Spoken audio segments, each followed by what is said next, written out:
What if I told you that in the quiet shadows of Louisiana, hidden beneath the swamps and decaying farmland, lies a family whose name is whispered in fear, the Broussards. A family bound not just by blood, but by the twisted secrets of inbreeding, madness, and cannibalism. For over a century, locals claimed they lived on the edge of society, lurking in the woods, preying on the unsuspecting, feeding on flesh their own and of others. But is this just a legend? Or did the Broussard family really exist?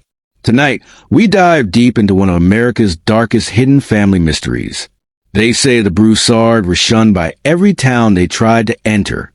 Children born with deformities, faces disfigured, minds unstable.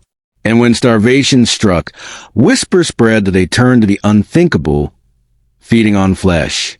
But here's the question for you. Do you believe a family could survive this way, hidden for generations? Or is this all a tale created to scare outsiders away? Comment your thoughts, because by the end of this story, you may not know what's real anymore. The first sightings go back to the early 1900s, when travelers disappeared along the back roads of Louisiana. Locals warned, don't stop near the Broussard property or you won't come back. One hunter claimed he saw human bones boiling in a black iron pot outside their shack. Another swore he was chased by figures with animal-like growls, their eyes glowing in the torchlight. But here's my question for you. Were these hallucinations born of fear, or was there truly something out there in the swamps? Decade after decade, the legend grew darker. Some say entire search parties vanished. Others whisper that lawmen themselves covered it up, too afraid to admit what they found. Now pause and think. If this family really lived this way, why weren't they stopped? Did the authorities fear them, or did they protect their secret?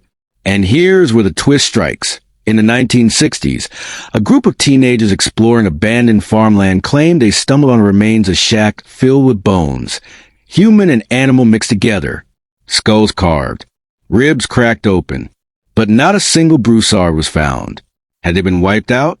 Or had they simply moved deeper into the swamps, away from curious eyes?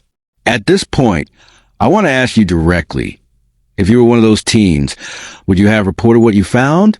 Or would you stay silent, fearing the Broussards might come for you next? Drop your answer in the comments. The 1980s brought more strange sightings.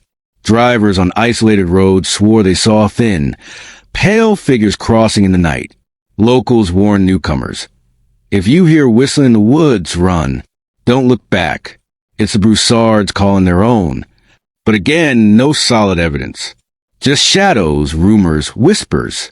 But let me ask you this. Do legends survive this long without some truth buried inside them? And here's the chilling part. Modern researchers have traced family records and found Broussard bloodlines scattered across Louisiana, but no official documents about this branch of the family. It's like they were erased. So my question to you is, what's scarier, a family that never existed or one that existed so monstrously that history erased them on purpose? Tonight, as you listen to this story, I want you to think about this. How many families like the Broussards could still be out there, living on the edge of society, hidden, surviving in ways we can't imagine? And here's the final twist. Every year, hikers, hunters, and travelers still vanish in these swamps. Locals still whisper, the Broussards took them. But is it true, or are we feeding a legend that refuses to die? So tell me, do you believe the Broussard curse is real, or just a story created to scare us? If it's real, would you ever dare to step foot into their territory? Comment your thoughts below. And don't forget to subscribe, because more hidden, dark American family stories are coming soon. Remember, legends die only when we stop telling them. Until then, the Broussards may still be watching.